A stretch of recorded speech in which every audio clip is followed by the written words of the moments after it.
Thank you so much for having me here. The National Geographic Society uses the power of science, exploration, education, and storytelling to illuminate and protect the wonder of the world. We believe that young people and the educators who teach them are key to addressing the planet's most pressing problems. And last Friday, our board enthusiastically supported a new global education strategy for National Geographic. That strategy has 4 big goals: equip teachers with game-changing tools, cultivate empathy for the earth among young people around the world, empower young people to take leadership and action, and use our unique assets to create the enabling conditions for change. The strategy has 3 big elements: movement building for solution finding, game-changing tools, resources, and supports, and field building. National Geographic intends to empower youth ages 10 to 25 to find solutions along with the educators who can help us reach them. Like you, we believe that interest equals energy, that when we harness the passions of kids, when we fuel that interest, that we can move learning further, faster.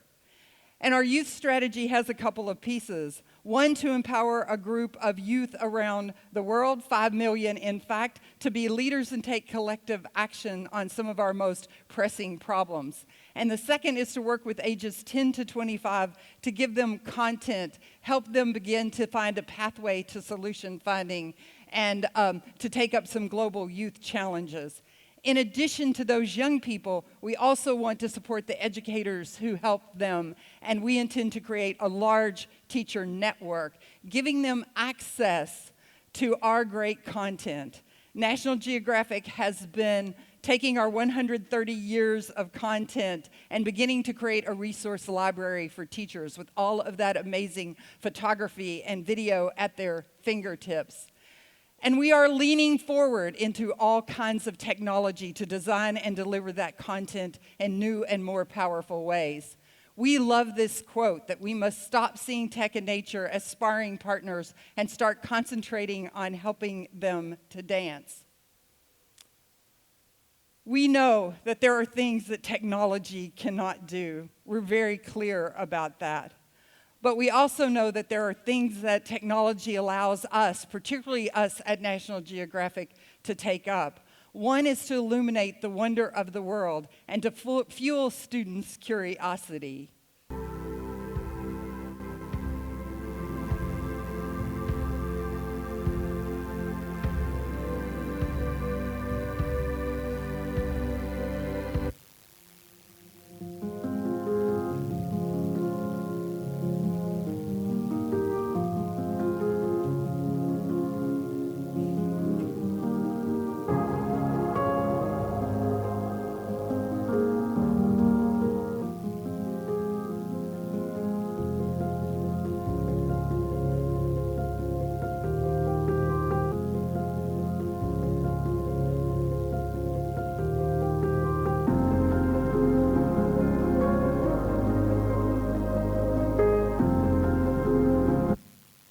We also know that technology can allow us to collect scientific data to protect living things. One of the things that kids love most are animals out there that are endangered. And kids are able to be engaged deeply in the collection of scientific data. They can be involved through apps like Naturalist and Seek, where they can identify species, become part of a larger database of cataloging and understanding what's happening to our world. They can engage in bio-blitzes and citizen science across the U.S. and around the world, and they are actually working with many of our explorers to collect data that helps us make a difference. Technology often also offers us the next best thing to being there. Many of us grew up with books in our hands, and I still have this love of books, but I often wondered what would happen if that image would jump off the page to me and I could visualize it in much more compelling ways. So we have right now at National Geographic the world's largest permanent VR theater in the world. I'm sure somebody will surpass us soon, but we are working to bring VR to kids and again, educators again in powerful ways, and to create some other kinds of technologies as well. You could hear its vocalization and get the experience of it walking next to you.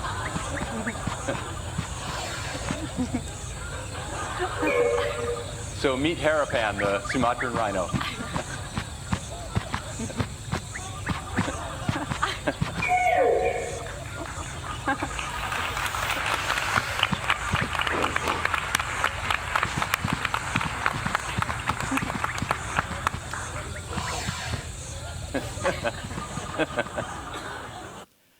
Our goal is to take powerful science, social studies, geography content and deliver it through innovative technologies so that kids can reach out, understand, and create empathy for the earth. In fact, we intend to empower over the next few years 100 million young people around the globe. We also know that technology allows us to connect. And one way that we engage with kids in connection is with our explorers, which exist all around the world. National Geographic has amazing explorers, scientists, technologists, and others that can help kids see careers they might not imagine with people who look like them, and can also get feedback and support and gain content knowledge and those all-important skills that everyone's been talking about today. Hi, Mrs. Dema's class. Hi, Mrs. Bergen's class. My second grade class had the opportunity to learn about an emerging explorer doing some groundbreaking things in their field, and then create a project around what they're doing and their mission. They were innately mesmerized by this from the start. I was just very touched and flattered by the great job that you guys did. We were watching the video, and then when it was over, he walked in the door.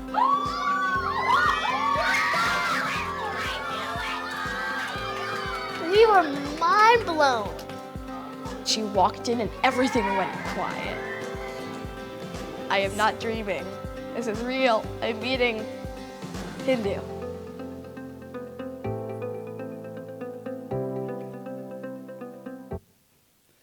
So we intend to bring the world to students in real time. You should talk to us about that. You should come join us on this journey, because around here we don't look backwards for very long. We keep moving forward, opening up new doors, new things. Curiosity leads us down new roads, and we are, as part of this new big strategy that we're working on, looking for great partners, and we have our eyes on many of you. After all, the earth is what we all have in common. So 2 things to say about our all-female panel. One is that the fact that it's all-female implies, among others, that we are not afraid of Cecilia. Rather, we respect her, and we thank her for giving us the time.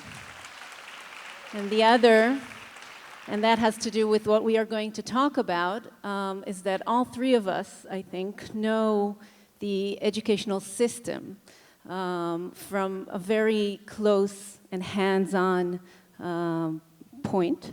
And we would like to talk about the here and now and what we can do in a 30-student, 1-teacher classroom, when it's good, what we can do with the things that we've heard of today, and what are the main challenges that we would like to talk about in the educational ministry. So we'll start with you, Michal, maybe to give us kind of the main topics that the education ministry is looking at, and to see how this can fit into some of them. Okay, so thank you very much, Tali. And it's really hard to talk about the strategy of the Ministry of Education in a nutshell in such an occasion. So I will go and point out about 3 main topics that are in the relationship between technology and learning, because the main challenge of the education system in Israel is how to make the learning relevant to the children and to the teacher. So I will start with talking about the connectivity, the network connectivity. One of the greatest potential feature of technology, from my point of view, is the ability to connect between a network from one component to another. This is the main phenomena of technology. It also a characteristic of the human brain. Although in learning, we are not using very much the connection between some learning areas and between knowledge, skills, attitudes, and values. And this is, I think, the main challenge of learning in the Israeli education system, is how to connect all of this. And I give you an example.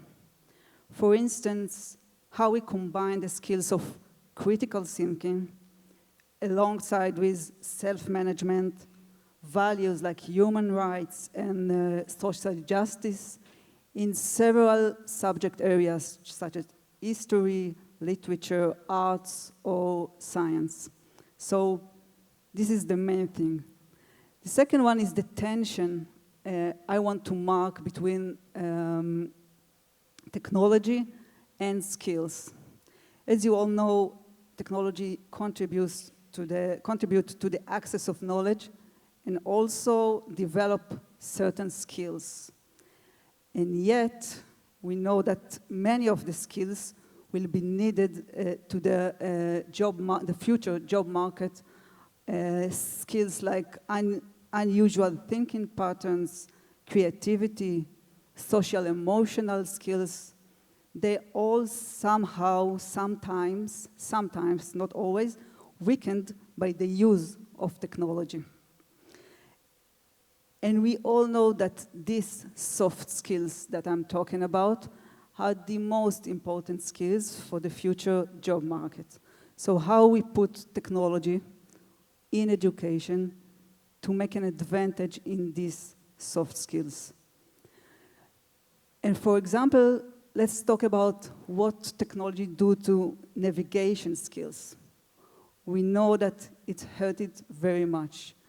And we in the Ministry of Education want to point out that all the social emotional learning are very important skills that we want technology to pay attention to and to start with us, be relevant to the student and build the capabilities that is needed.